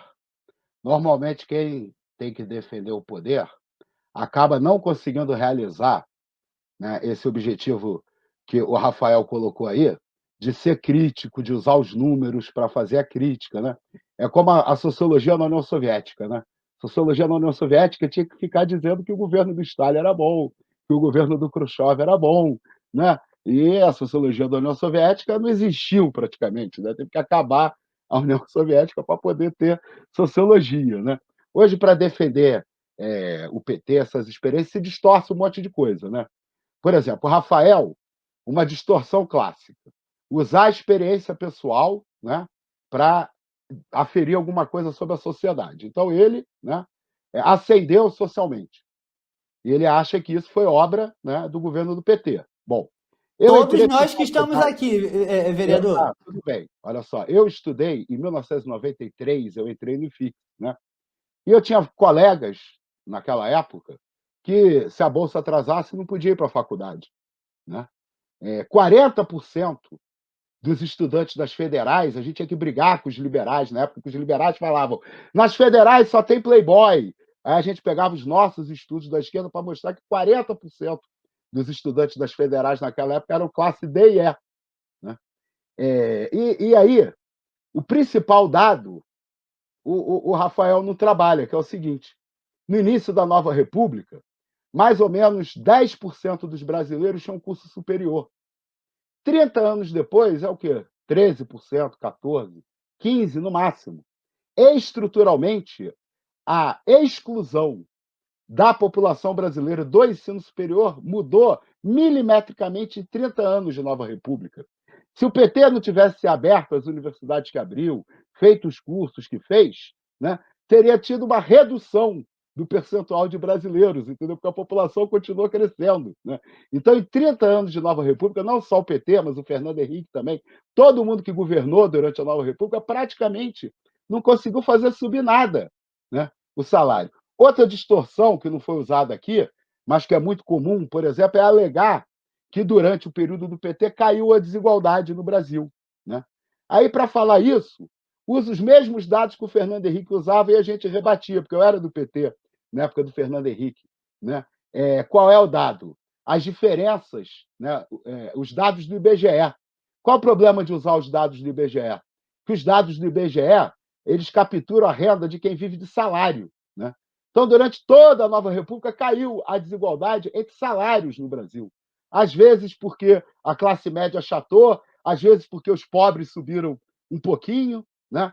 Mas o Brasil nunca fez estudos sobre desigualdade, levando em consideração os dados da Receita Federal, que são os dados importantes, né, para medir a riqueza dos 10% mais ricos do país que não são captados nas pesquisas do IBGE. Isso só aconteceu quando Thomas Piketty lançou o mapa da desigualdade no mundo e não pôde colocar o Brasil. Aí virou um escândalo acadêmico internacional a Receita Federal não liberar, né, os dados, os macrodados de imposto para poder calcular a desigualdade com os 10% mais ricos. Então, né, aqui eu acho que somos todos cientistas sociais, vocês podem procurar na revista Dados de Ciências Sociais as pouquíssimas pesquisas publicadas até hoje no Brasil, né, medindo a desigualdade com dados do IBGE e da Receita Federal. E aí, sabe qual é o resultado? Estabilidade. Não variou a desigualdade no país. Porque para você poder medir desigualdade, né, você tem que medir, né, a desigualdade entre a renda do capital e a dos salários. Senão você não está medindo desigualdade, percebe? Então, da mesma maneira, né, que os sociólogos da União Soviética, né, precisavam distorcer os fatos, os dados, para defender o governo, os sociólogos do PT também estão torturando os dados o tempo todo, né? Adoram dizer: tiramos 30 milhões de brasileiros da linha da pobreza. Pô, quanto é a linha da pobreza, Rafael? É, Ué, 140 reais. 140 reais. Então, quando você fala, né, que 30 milhões de brasileiros. 36. 36 milhões de brasileiros saíram da linha da pobreza durante o meu governo, significa isso, né? Que desses 36 milhões, a grande maioria pode estar ganhando agora, em vez de 170 reais, 171. Saiu da linha da pobreza, né? Na verdade, assim, o PT, ele se construiu com um programa democrático popular, um programa social-democrata que é totalmente diferente do programa que foi implementado pelo Lula e pela Dilma, né? O que é um programa social-democrata? O programa social-democrata, ele propõe, né, impostos progressivos, alta tributação sobre os ricos e a utilização dos tributos para oferecer serviços públicos universais, né, que saúde pública gratuita para todos, para o estudante rico e para a mesma escola do estudante pobre. Esse é o programa do Estado do Bem-Estar Social. O problema é que, como eu expliquei no início, isso é inexequível no Brasil. Não dá para aplicar esse programa porque o nosso PIB per capita é muito baixo. Então, o nosso Estado não tem dinheiro para financiar isso, né? Então, quando o PT chegou no governo, o que aconteceu? Ele não pôde aplicar o programa social-democrata. O que o PT fez? Aplicou um programa liberal light, né? O que é liberal light? Por exemplo, políticas assistenciais pontuais para os mais pobres. Isso nunca foi programa de esquerda, nem da social-democracia. É do Banco Mundial, né? Tanto que Bolsa Família. Então, começou com o Fernando Henrique, depois o Lula mudou de nome e ampliou, mas o conceito é liberal, né? Reforma tributária. Zero. Zero. O PT não mudou absolutamente nada, nada na tributação do país, nada. Não fez nenhuma lei. Não mudou nem a tabela do imposto de renda para melhorar um pouquinho a tabela do imposto de renda. A gente continua tendo um Estado que tira mais dinheiro dos pobres e gasta com os ricos, igualzinho, né? Então, como o PT, isso daí não é, percebe, Rafael? Não é uma condenação moral, entendeu? Pô, eu encontrei com o Lula 2 vezes na vida, foi ótimo, achei cara muito maneiro, assim, humilde, inclusive. Deixa eu até contar uma. Eu estava no Hotel Glória, era Encontro Nacional do PT. Aí eu saí para fumar um cigarro, estava no saguão do lado de fora, cheio de foto. Eu tinha 18 anos, sei lá, 20 anos, estava vendo as fotos. Daqui a pouco o Lula chegou, me abraçou, cara, pelo lado, e ficou uns 15 minutos ali me contando as histórias das fotos, entendeu? Ele nem sabia quem eu era. Achei, porra, fico triste pra caramba, cara. Entendeu? Eu acho que tem um monte de gente no PT, inclusive na direção, que tem projeto político sério para o país. Só que é aquilo que eu estava falando, a política é programa. A gente tem que ter um programa. Quando a gente não tem o nosso, a gente faz o dos outros. Quando o nosso não funciona, a gente é derrotado. E a esquerda brasileira, não é só o PT, a esquerda brasileira foi derrotada porque tinha um programa equivocado e que o Ciro Gomes agora fica repetindo, requentando. Um programa que não propõe a ruptura com a condição do Brasil de periferia do capitalismo. Ah, isso é ilusão, isso é não sei o quê, isso é coisa de maluco. Deixa eu falar uma coisa para vocês. Normalmente, né, o são é o cara que fala algo que é real, né? E o maluco é o que foge da realidade, não é isso? Quantos países do mundo saíram da periferia do capitalismo e foram para o centro do capitalismo? Só, sabe quais foram os países? Só os países que interessaram geopoliticamente na época da Guerra Fria com a União Soviética. A Coreia. Mais nenhum. O Japão já era centro do capitalismo, a Europa já era centro do capitalismo. Nenhum país. Agora, em quantos países do mundo aconteceu revolução socialista durante o século XX? Em quantos países da periferia? Todas as revoluções socialistas do século XX foram na periferia do capitalismo. Todas. Inclusive a russa. Né? Então, vamos parar. Né?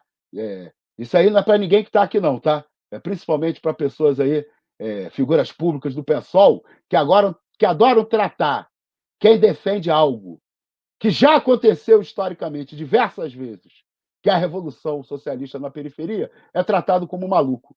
E quem defende algo que nunca aconteceu em nenhum país da periferia do capitalismo, que é domesticar o capitalismo periférico, é tratado como são. Né? A gente tem que parar de iludir o povo, parar de propor para o povo algo que é inexequível. Inexequível. Né?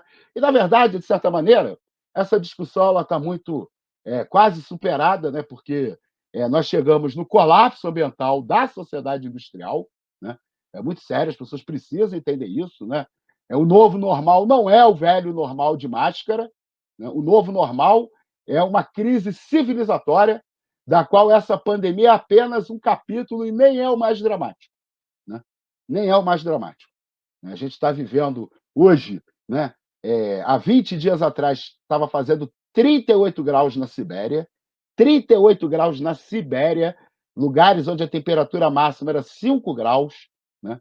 A gente está vivendo o nível de derretimento dos gelos, né, nos polos, que nenhum meteorologista mais sabe dizer como vai ficar o clima do planeta nos próximos meses, não é nos próximos anos, é nos próximos meses. Né?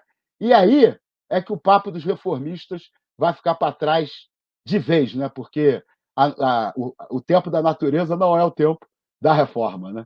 O tempo da natureza é o tempo da revolução.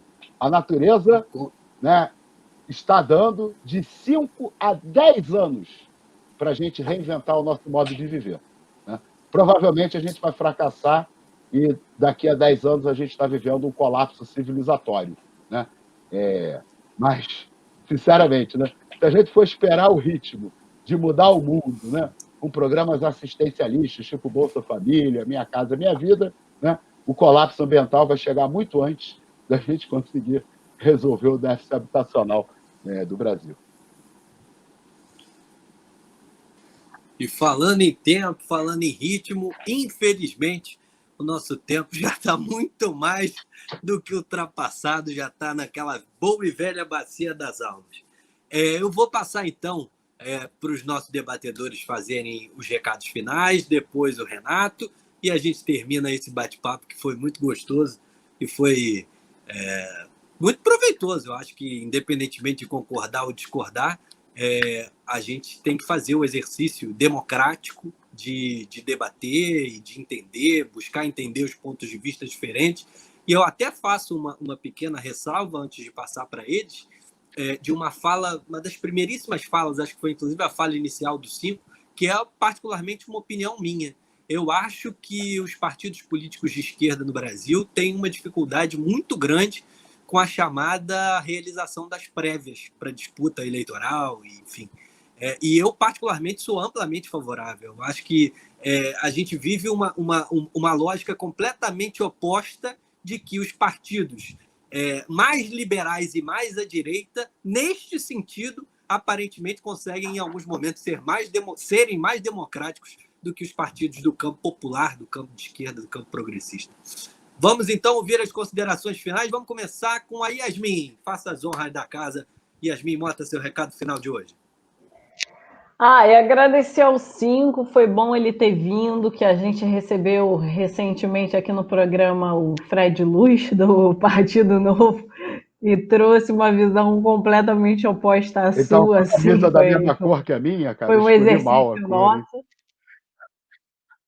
Quase, quase. Ele estava vestindo a camisa da empresa, a gente até fez essa piada no programa.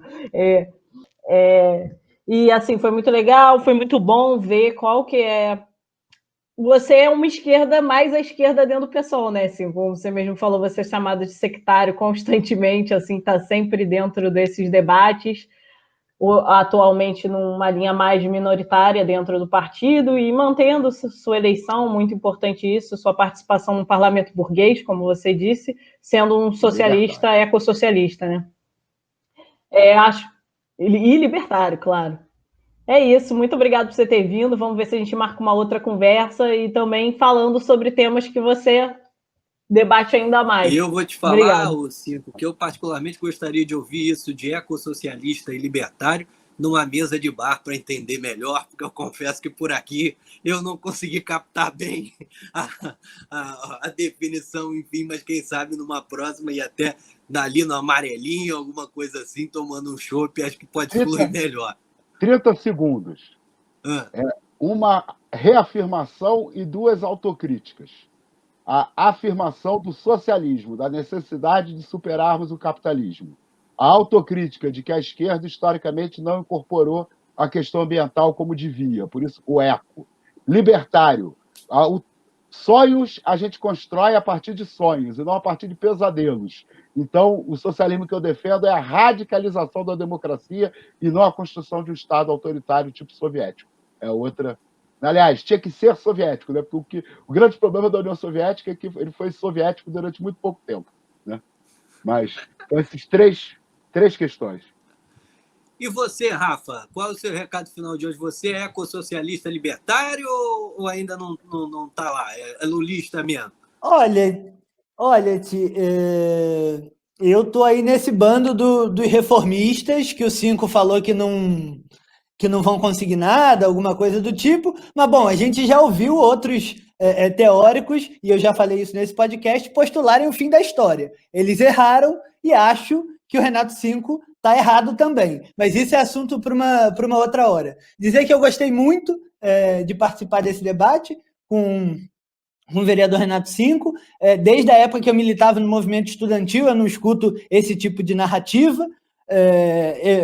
A última vez que eu me lembro de participar de debates assim foi discutindo o Reúne na universidade, contra militantes do PSOL, que defendiam que os pobres não podiam entrar na universidade via Reúne.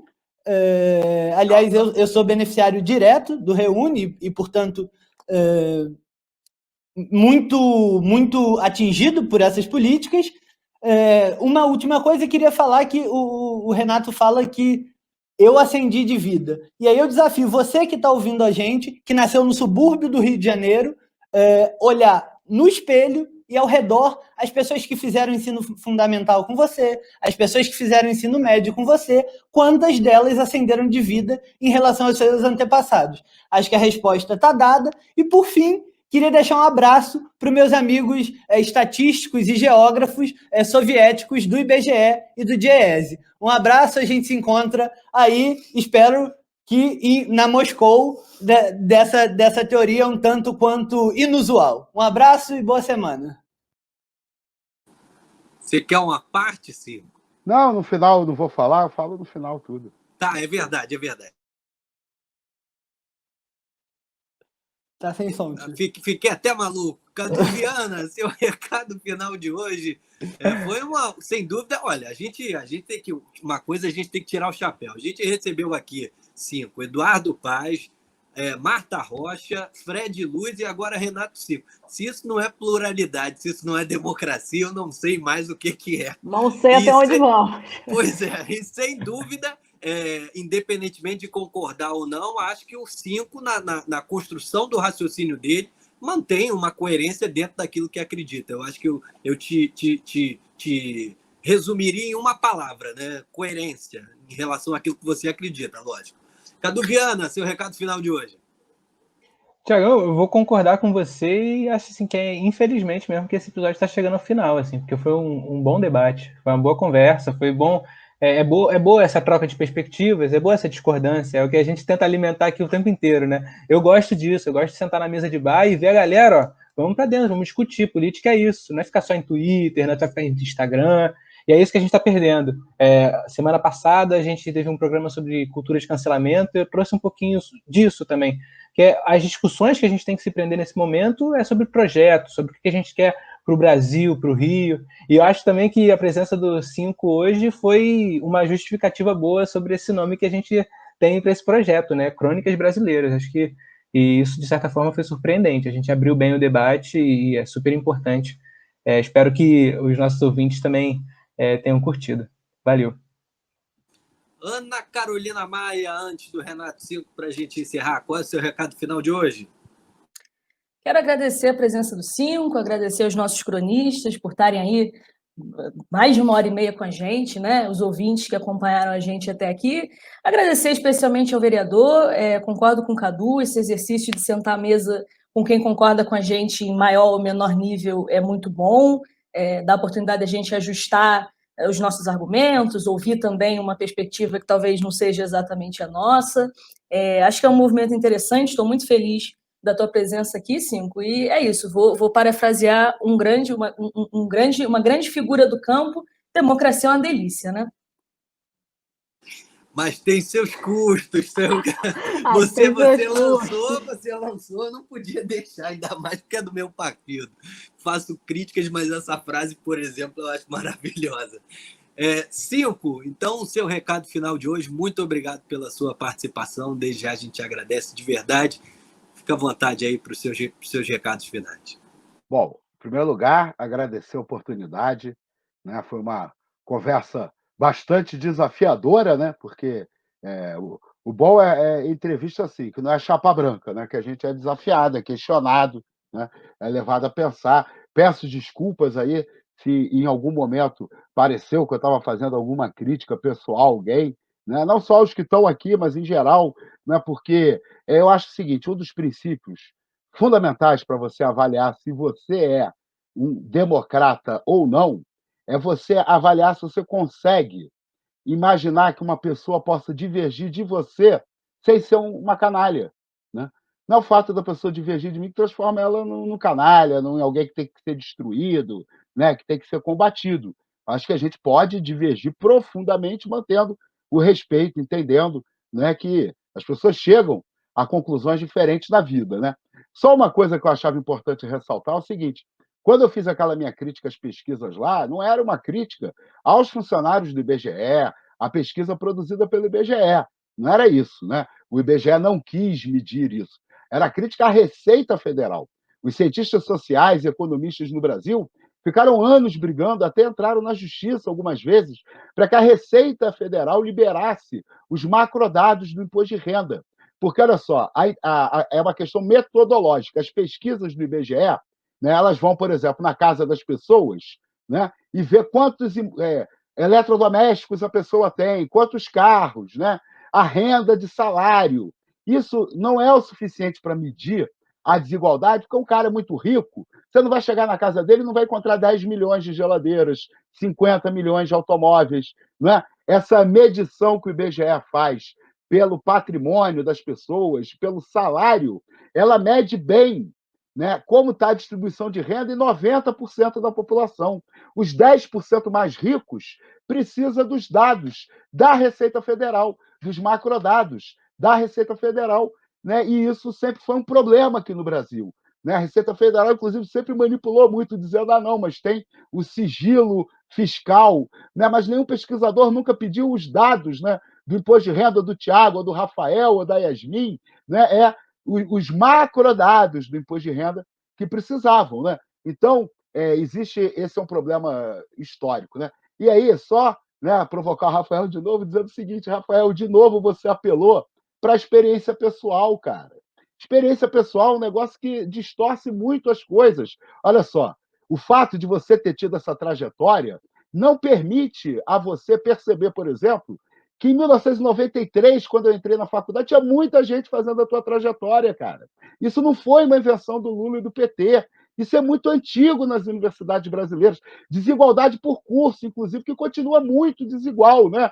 A medicina e o serviço social continuam tendo perfis socioeconômicos muito diferentes que já tinham quando eu entrei na universidade em 1993. Né? Quando a gente quer fazer discussão séria, a gente não vai para a experiência pessoal, a gente vai para os dados. E o dado que eu trouxe sobre isso você não rebateu, que não tem como rebater, que é o seguinte: o percentual de brasileiros com curso superior não mudou.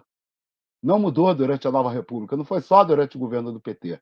A gente continua sendo um país que menos de 15% da população tem curso superior.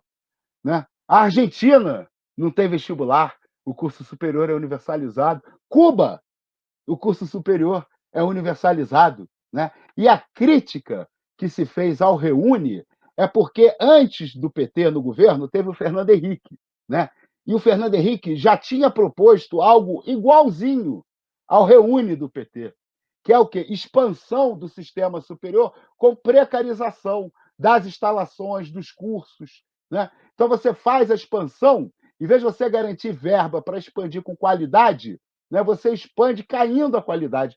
E caiu a qualidade. Tem campus universitário hoje no Brasil que é dentro de container, né?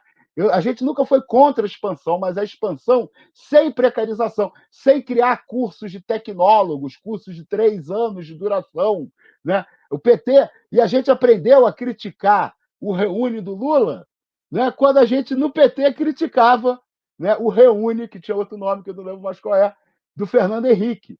Percebe? Então, essa lógica. E junto com o Reúne tinha uma outra coisa, que também já vinha de governos anteriores, que é o ProUni, né, que era o quê? Transferência de verba pública para a instituição privada a partir de renúncia fiscal, né? Então, milhões aí que faltaram, né, para fazer uma expansão de qualidade na rede pública foi enviada para as universidades particulares, né? E aí vai ter muita gente de universidade particular que vai defender também, porque se não fosse o ProUni, eu não teria conseguido fazer minha universidade. Graças ao Lula e ao ProUni, tivesse vivido na época do Fernando Henrique, tinha outro programa. São milhões, hein? E são milhões deles. Sim, pois é, só que são milhões, né, que poderiam ter entrado para universidades públicas se esses milhões, em vez de irrigar o bolso dos donos das particulares, tivessem sido investidos nas públicas. Percebe? O ProUni descumpriu uma bandeira, pega os congressos da Uni, né, até o PT ganhar as eleições para presidente, você vai ver em todas as teses de todas as correntes do PT, tinha um slogan que é assim: verbas públicas somente para universidades públicas. Essa sempre foi uma bandeira do PT antes do PT governar. Depois ele fez o ProUni. Então a crítica, né? Aí a distorção. O PSOL era contra o pobre na universidade. Não, né?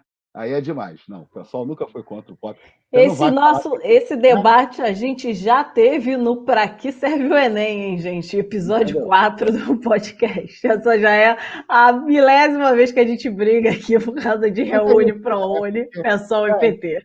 Pois é, mas eu lamento, assim. Eu acho que eu não sei. Ele devia debater. É muito feio, Rafael, você debater imputando má intenção aos outros, entendeu? Quando você concluiu, né, que o pessoal é contra o pobre na escola pública, né? Porque, né, essa não é a nossa posição. Você honestamente não vai poder chegar, né, na cara de nenhum militante do pessoal e dizer isso, né? Você sabe que você vai estar distorcendo a realidade. Claro, claro. É o mesmo argumento, era argumento de movimento isso é igual o estudantil. bolsonarista faz, cara. Em vez de você contra-argumentar com a verdade, você vai e joga uma fake news, uma distorção, uma lacração, né? Não é assim, não, cara. Respeita aí. O pessoal não é a favor, não. Entendeu? Não é contra pobre na universidade pública, não. Quem é contra pobre na universidade pública é o Lula, que preferiu dar milhões para as particulares, entendeu? Encher o bolso de meia dúzia de proprietários. Se a discussão é essa, é nesse nível, é assim que eu vou falar. Efetivamente, quem deu dinheiro para os donos das universidades particulares, milhões e milhões, foi o Lula, não foi o pessoal, tá bom? Beleza. Prounista, escuta isso aí, hein?